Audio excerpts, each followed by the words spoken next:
यदि परिस्थितियां आपके हक में नहीं है, तो विश्वास कीजिए कुछ बेहतर आपकी तलाश में है। हर प्राणी के जीवन में परीक्षा का समय आता है। इसका अर्थ यह नहीं कि निराश हुआ जाए। दूसरे की कामयाबी से जलना क्यों है? आपका परिश्रम ही आपको सफल बनाता है। जीत हो या हार, दोनों का सम्मान करना सीखें, क्योंकि दोनों में ही ईश्वर की इच्छा होती है। मन की परेशानी या समय की हैरानी का एक ही हल है कि आप अपने सवालों के जवाबों के पीछे ऐसे पड़ जाएं, जैसे आप एक हठयोगी हो। मन को जीतने वाला व्यक्ति ही परमात्मा को प्राप्त कर सकते हैं। शांत मन से ही लक्ष्य की प्राप्ति की जाती है। मन की अशांति से मानव का पतन होता है। निस्वार्थ भाव से की गई सेवा या दान ही सात्विक गुण का आधार होता है। सात्विकता से ही संसार को ऊर्जा प्राप्त करता है।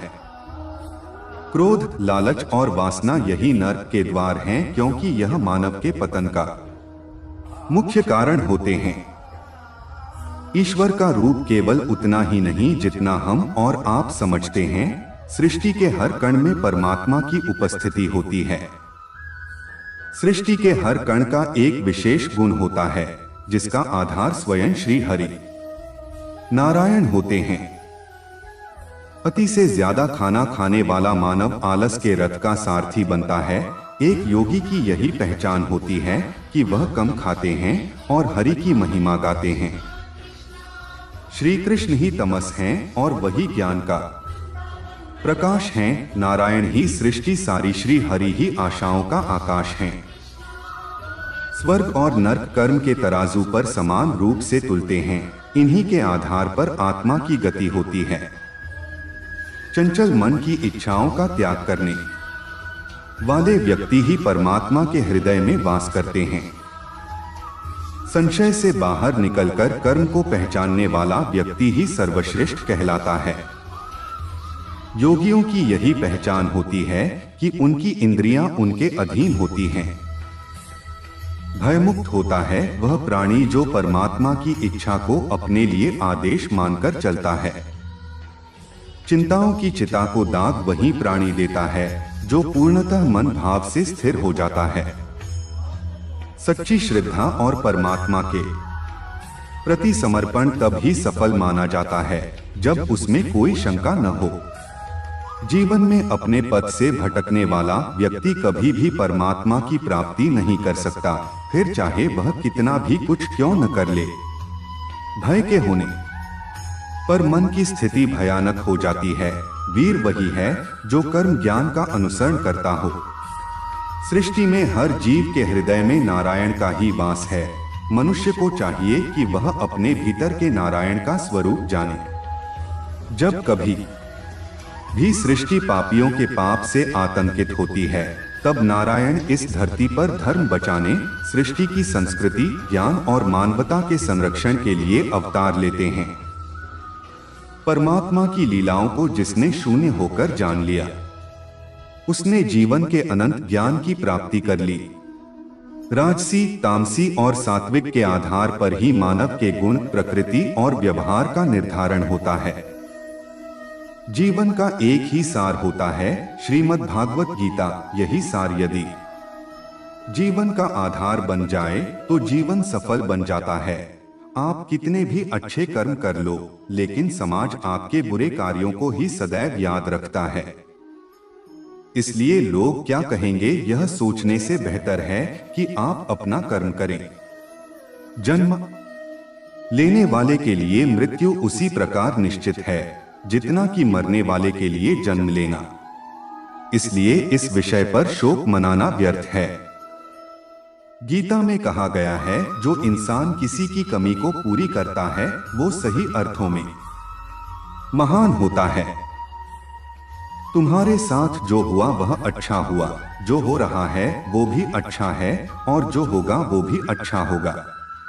गीता के अनुसार जिंदगी में हम कितने सही हैं और कितने गलत हैं, यह केवल दो लोग जानते हैं, एक परमात्मा और दूसरी हमारी अंतरात्मा। जीवन का आनंद ना तो भूतकाल में है और ना भविष्य काल में। बल्कि जीवन तो बस वर्तमान को जीने में है। जब तक शरीर है तब तक कमजोरियां तो रहेगी ही, इसलिए कमजोरियों की चिंता छोड़ो और जो सही कर्म है उस पर अपना ध्यान लगाओ। अर्जुन, तुम भला क्यों रोते हो? तुमने जो खोया क्या वह तुमने पैदा किया था? आज जो तुम्हारा है वह कल किसी और का होगा, क्योंकि परिवर्तन ही संसार का नियम है। किसी का अच्छा ना कर सको तो बुरा भी मत करना, क्योंकि दुनिया कमजोर है लेकिन दुनिया बनाने वाला नहीं। यदि कोई व्यक्ति विश्वास के साथ इच्छित वस्तु को लेकर नित्य चिंतन करता है तो वह जो चाहे वह बन सकता है। सच्चा धर्म यह है कि जिन बातों को इंसान अपने लिए अच्छा नहीं समझता उन्हें दूसरों के लिए भी प्रयोग ना करें। कोई भी व्यक्ति अपने विश्वास से बनता है। वह जैसा विश्वास करता है उसी अनुरूप बन जाता है। मन अशांत है और उसे नियंत्रित करना कठिन है, लेकिन अभ्यास से इसे वश में किया जा सकता है। मेरे लिए समस्त प्राणी समान हैं। ना तो कोई मुझे अत्यधिक प्रिय है और ना ही कम, लेकिन जो मेरी भक्ति पूरे मन से करते हैं मैं सदैव आवश्यकता पड़ने पर उनके काम आता हूँ। मन की शांति से बढ़कर इस संसार में कोई भी संपत्ति नहीं है। जो मनुष्य फल की इच्छा का त्याग करके केवल कर्म पर ध्यान देता है वह अवश्य ही जीवन में सफल होता है। कोई भी इंसान जन्म से नहीं बल्कि अपने कर्मों से महान बनता है। अपना, पराया, छोटा, बड़ा इत्यादि को डोट भूलकर यह जानो कि यह सब तुम्हारा है और तुम प्रति एक के हो। बिना फल की कामनाएं ही सच्चा कर्म है। ईश्वर चरण में हो समर्पण वही केवल धर्म है। जो व्यक्ति क्रोध करता है उसके मन में भ्रम पैदा होता है, जिससे उसका बौद्धिक तर्क नष्ट हो जाता है और तभी व्यक्ति का धीरे धीरे पतन होने लगता है। गीता में लिखा है, जब इंसान की जरूरत बदल जाती है तब इंसान के बात करने का तरीका बदल जाता है। इस संपूर्ण संसार में अपकीर्ति मृत्यु से भी अधिक खराब होती है। सदैव संदेह करने वाले व्यक्ति के लिए प्रसन्नता ना इस लोक में है ना ही कहीं और। जीवन में सफलता का ताला दो चाबियों से खुलता है, एक कठिन परिश्रम और दूसरा दृढ़ संकल्प। जो मन को नियंत्रित नहीं करते उनके लिए वह शत्रु के समान कार्य करता है। कठिन परिश्रम से बचने के लिए व्यक्ति को भाग्य और ईश्वर की इच्छा जैसे बहानों के बजाय चुनौतियों का सामना करना चाहिए। गीता में कहा गया है, कोई भी अपने कर्म से भाग नहीं सकता, कर्म का फल तो भुगतना ही पड़ता है। मनुष्य को अपने कर्मों के अच्छे और बुरे फल के विषय में सदैव सोचकर चिंताग्रस्त नहीं होना चाहिए। मनुष्य अपने विश्वास से निर्मित होता है। जैसा वह विश्वास करता है वैसा वह बन जाता है। जो मनुष्य प्रतिदिन खाने, सोने और आमोद प्रमोद के कार्यों में लिप्त रहता है वह नियमित तौर पर योगाभ्यास करके समस्त क्लेशों से छुटकारा पा सकता है। जब इंसान अपने काम में आनंद खोज लेते हैं तब वे पूर्णता प्राप्त करते हैं। श्रीमद् भागवत गीता का मुख्य उद्देश्य मानव कल्याण करना है। इसलिए प्रत्येक मनुष्य को सदैव मानव कल्याण की ओर अग्रसर रहना चाहिए। जब भ्रमित अर्जुन कुरुक्षेत्र में सलाह के लिए अपने सारथी भगवान कृष्ण के पास गए तो भगवान कृष्ण ने कुछ तर्कसंगत दार्शनिक अवधारणाएं बताईं जो आज भी प्रासंगिक हैं। भगवद गीता एक महाकाव्य ग्रंथ है जिसमें हमारी सभी समस्याओं का उत्तर है। स्वतंत्रता आंदोलन के समय कई नेताओं के लिए प्रेरणा की पुस्तक थी। इन कुछ भगवद गीता संदेशों पर एक नजर डालें जिनका उपयोग आप अपने जीवन को सही रास्ते पर वापस लाने के लिए कर सकते हैं। जो हुआ वह अच्छा हुआ, जो हो रहा है वह अच्छा हो रहा है, जो होगा वो भी अच्छा ही होगा। भगवत गीता माफ करना और शांत रहना सीखिए, ऐसी ताकत बन जाओगे कि पहाड़ भी रास्ता देंगे। व्यक्ति को अपनी इंद्रियों को वश में रखने के लिए बुद्धि और मन को नियंत्रित रखना होगा। जो होने वाला है वो होकर ही रहता है, और जो नहीं होने वाला वह कभी नहीं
मनुष्य जिस रूप में ईश्वर को याद करता है, ईश्वर भी उसे उसी रूप में दर्शन देते हैं। अपने कर्तव्य का पालन करना ही प्रकृति द्वारा निर्धारित किया हुआ हो, वह कोई पास नहीं है। सज्जन व्यक्तियों को सदैव अच्छा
मैं सभी प्राणियों के हृदय में विद्यमान हूँ। जो व्यक्ति मृत्यु के दौरान मेरा नाम लेता है वह सदैव मेरे ही धाम को प्राप्त होता है, इसमें कोई शक नहीं है। ऐसा कुछ भी नहीं, चेतन या अचेतन, जो मेरे बिना अस्तित्व में रह सकता हो। परिवर्तन ही इस संपूर्ण संसार का नियम है। इसलिए व्यक्ति को कभी अपने वर्तमान पर घमंड नहीं करना चाहिए। जिसने जन्म लिया है उसकी मृत्यु निश्चित है और मृत्यु के पश्चात पुनर्जन्म भी निश्चित है। मनुष्य का संपूर्ण शरीर 5 तत्वों से मिलकर बना है, अग्नि, जल, वायु, आकाश और पृथ्वी, और अंत में उसके शरीर को इन्हीं 5 तत्वों में ही विलीन हो जाना है। व्यक्ति को अपने आप को सदैव ईश्वर को समर्पित कर देना चाहिए, तभी वह दुखों, चिंता और परेशानियों से मुक्त रह सकता है। प्रत्येक बुद्धिमान व्यक्ति को क्रोध और लोभ त्याग देना चाहिए, क्योंकि इससे आत्मा का पतन होता है। तुम बिना किसी कारण के चिंता करते हो और बेवजह ही घबराते हो। तुम तो आत्मा हो, जिसे ना तो कोई मार सकता है और ना ही जला सकता है। यही जीवन की सच्चाई है, जिसे प्रत्येक व्यक्ति को जानना चाहिए। न तो यह शरीर तुम्हारा है और न ही तुम इस शरीर के मालिक हो। यह शरीर 5 तत्वों से बना है, आग, जल, वायु, पृथ्वी और आकाश। एक दिन यह शरीर इन्हीं 5 तत्वों में विलीन हो जाएगा। दोस्तों, हम उम्मीद करते हैं कि ये वीडियो आपको पसंद आएगा और आप इसे अपने दोस्तों के साथ जरूर शेयर करेंगे। जय श्री कृष्णा।